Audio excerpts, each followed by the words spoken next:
Era cultura da ação, bora fazer um curta. Marcel, mais uma vez obrigado, 2.000 inscritos, bora fazer um curta com 1.000 inscritos, obrigado. Vamos agradecer, né? Galera tá se inscrevendo, então obrigado todo mundo que se inscreveu nos dois canais, né? Nos dois canais. E hoje vimos Boas Maneiras. Exatamente, filme que estreou em 2017 no Festival do Rio, né? Acho que estreou em outro festival, certo? Biarritz, passou em Biarritz. Ganhou prêmio. Ganhou prêmio em Biarritz e chegou a ganhar prêmio no Festival do Rio também. Ganhou. Foi muito falado, né? O pessoal gerou uma expectativa em cima desse filme, né? Exatamente. Dirigido pela Juliana Rojas e o Marco Durta, que já colaboram em outros filmes, né? Já tinham trabalhado juntos, eles já tinham trabalhado juntos em Trabalhar Cansa, né? Sinfonia Necrópole. Mas essa é só da Juliana Rojas. Que é mais dela, né? Isso. E também tem o Duplo e Lençol Branco. Duplo, trabalho solo da Juliana Rojas, mas o Lençol Branco, colaboração dos dois. Eles se conheceram na faculdade, começaram a fazer esse trabalho juntos e estão aí até hoje. Felizmente, né? Porque eles são muito bons. É verdade, é verdade. E fala a sinopse, conta um pouquinho pra eles como é que é esse filme. Então, a gente tem essa personagem chamada Clara, interpretada pela Isabel Zoá, que tá procurando um emprego. Ela recebe essa oferta de vaga de babá, inicialmente é uma babá, né? Da personagem da Marjorie Este Ano, que se chama Ana, que tá grávida, né? E ela tá precisando dessa ajudante pra cuidar dela enquanto o bebê não nasce. E também quando o bebê nascer, pra ajudar a cuidar, já que ela é mãe, vai ser mãe solteira, né? E aí nisso elas vão desenvolvendo essa interação das duas, um relacionamento. E a Clara vai percebendo coisas estranhas no cotidiano da Ana. Eu acho que o filme ele tem muito questão de família, né? Questão de família. A questão do abandono também. Tanto por parte dela quanto... Por parte das duas personagens.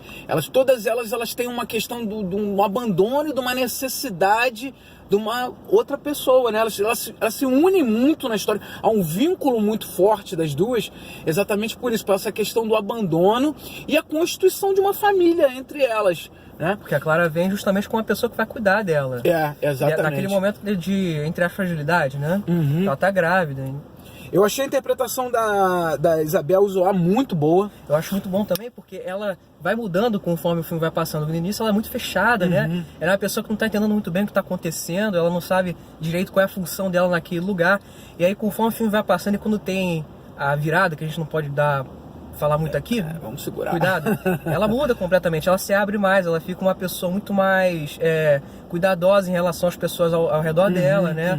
Uma pessoa específica. Tanto que você tem uma carga de texto e de interação de personagem muito maior da Marjorie Este Ano no início e depois da Isabel Zoá. O filme ele tem uma constituição de atos diferentes, tá? Ele não é um filme, o próprio diretor fez uma entrevista falando que ele não queria colocar essa coisa de 3 atos na história. Então o filme tem 2 atos. Muito bem definidos. Muito bem definidos. Então você tem basicamente um filme e depois um outro filme. É bem interessante isso. Você tem uma coisa e depois você tem uma reviravolta para uma outra história. Mas também com toda essa carga de cuidado, de família e de sentimentalismo. Só que a gente tem outras coisas, porque é um filme de gênero. A gente está trabalhando com um filme de gênero aqui. Gênero que já foi muito bem... abordado por outros diretores? Pela própria Juliana. Pela própria Juliana, exatamente quando ela trabalhou no Duplo e no Lençol Branco e no Sinfonia Necrópole também. Então o que a gente está falando aqui? A gente está falando de um terror. Mas eu não vou colocar um terror assim, porque não tem um terror. O filme tem um quê de fábula, né?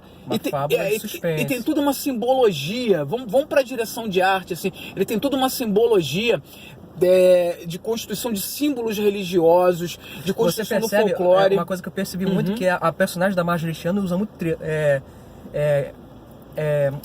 trevo? Não, ela usa muito bijuteria, brinco, formato de triângulo, colar. Exatamente, é a Santa Trindade, né? Exatamente. Tanto que tem um momento muito marcante, que foi muito marcante pra mim no filme, que é quando a Clara tá passando aquele aparelho na barriga dela para os batimentos cardíacos. Um ultrassom caseiro, né? Isso.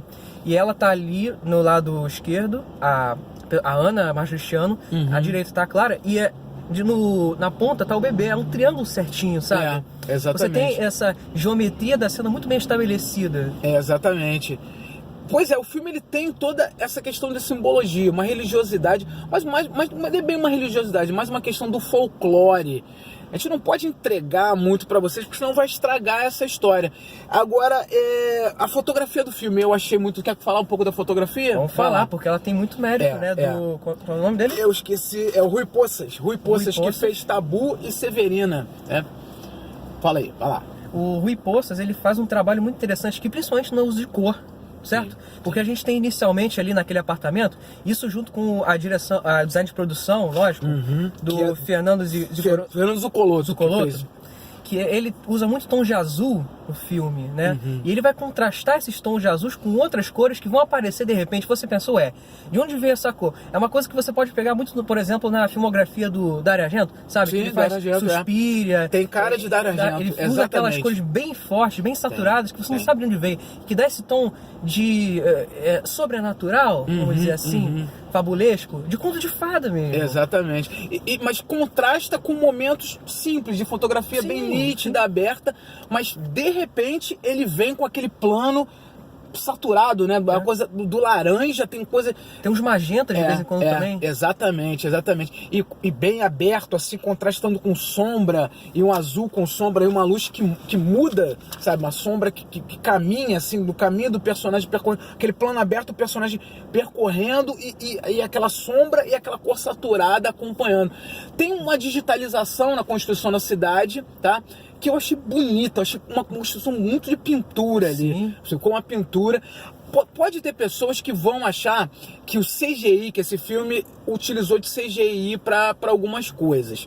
Uma cena da lareira, eu já vou entregar que a cena lá era cena de fogos. Algumas paisagens que a gente vê de dentro da casa. Uma cena de criatura, né? Porque a gente tá falando do filme de gênero, então tem uma criatura, há uma criatura, né? Mas eu acho que todo esse CGI, ele você olha assim, eu tô vendo que é CGI, mas ele tem toda uma temática não é bem querer ser artificial. E eu acho que não é pelo fato também de orçamento. Eu acho que ele cai dentro do tom fabulesco da história, que caminha com aquela música, que a música na verdade não marca. O filme tem até muito... O que marca mesmo é o silêncio. É o silêncio. O silêncio marca muito a história. A gente só tem uma música incidental, que é uma música infantil, uma música de ninar, que ela tem toda uma carga sentimental, tanto no primeiro como no segundo, no último ato, né? Que são só 2, né, da história. Ela conecta muito bem os atos, né? Ela conecta, exatamente. As relações sentimentais, inicialmente entre as duas mulheres e depois entre outras 2 pessoas. A gente tem o Miguel Lobo. É o garoto estreante. É o garoto estreando, assim. Eu achei uma interpretação muito boa para uma criança, o primeiro filme dele. Esse garoto, se continuar bem, assim, trabalhando bem, com certeza ele vai ter futuro. Passa um quê de angústia pra você, né? Exatamente. Porque ele tá crescendo, ele quer descobrir as coisas, mas a mãe não deixa, né? Por conta da condição dele. Infância. O filme também tem uma carga de infância muito grande, sabe? Porque ele tem um convívio com os amiguinhos, tem um convívio de escola, tem um momento só dele, né? Você tem um momento só dele. Parece que não são a Marjorie Cristiano e a Isabel Zoá, não são você tem um momento só da criança e daqueles amiguinhos dele. Ele se torna um protagonista. Ele se torna um protagonista. E ele dá banho nas outras crianças ali, totalmente na história. Bom, cara, eu acho que... Você quer colocar mais alguma coisa? A gente falou de tudo. Falamos de tudo? Falamos de tudo. Né? eu acho que fica à mercê do espectador, porque eu acho que você tem que ver no cinema. Tem que ver no cinema, exatamente. É um filme que merece ser visto, sim. Exatamente, merece. Vale o seu ingresso. Vale muito. Pela fotografia, pelas interpretações, tá? São muito boas. O roteiro é muito bem amarrado. Que é dos dois, né? Dos dois tem mais meninos. Uma coisa que eu queria falar, assim. Que os 2 diretores, eles sabem muito bem conduzir o olhar do espectador. Ele não fica dependendo muito de uma montagem que vai ficar indicando para onde você tem que olhar, o que você tem que sentir. Ele vai guiar o seu olhar, né? Por exemplo, tem uma cena logo no início, eu até falei com você isso no final da sessão, que a Clara entra no apartamento da Ana pela primeira vez. Sim. E você logo vê assim, aquela casa com os cômodos, né? E do nada, opa, caveira de boi. Caveira de boi, esquisito nisso. Aí ele corta assim. O folclore e aí todo você ali tem simbolizado. A primeira visão que a gente tem de CGI, da cidade lá de fora, né? E você já repara nisso também. E do lado tem outra cabeça de boi. Exatamente. Sabe? Ele sabe conduzir o olhar muito bem. Exatamente. Isso até influencia na maneira que você vai olhar as relações daquelas 2 personagens, né?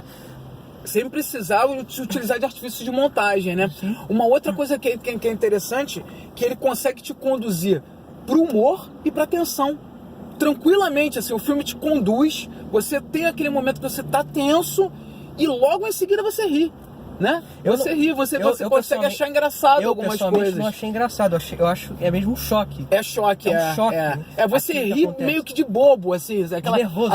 aquele riso de nervoso, assim, você fala, caramba, meu irmão, olha isso, tava acontecendo isso e agora E agora tá outra coisa. acontecendo isso. Cara, é um roteiro muito bom, uma excelente mão desses dois diretores, um filme de gênero que é difícil ter aqui no Brasil. Que é muito desvalorizado também aqui no Brasil. É, muito desvalorizado. Excelentes atuações, tá? Excelentes atuações. E uma fotografia maravilhosa, tá?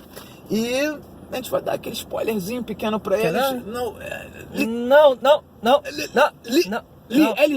Brincar de forca. Li. Acabou. Pronto, brinca de forca.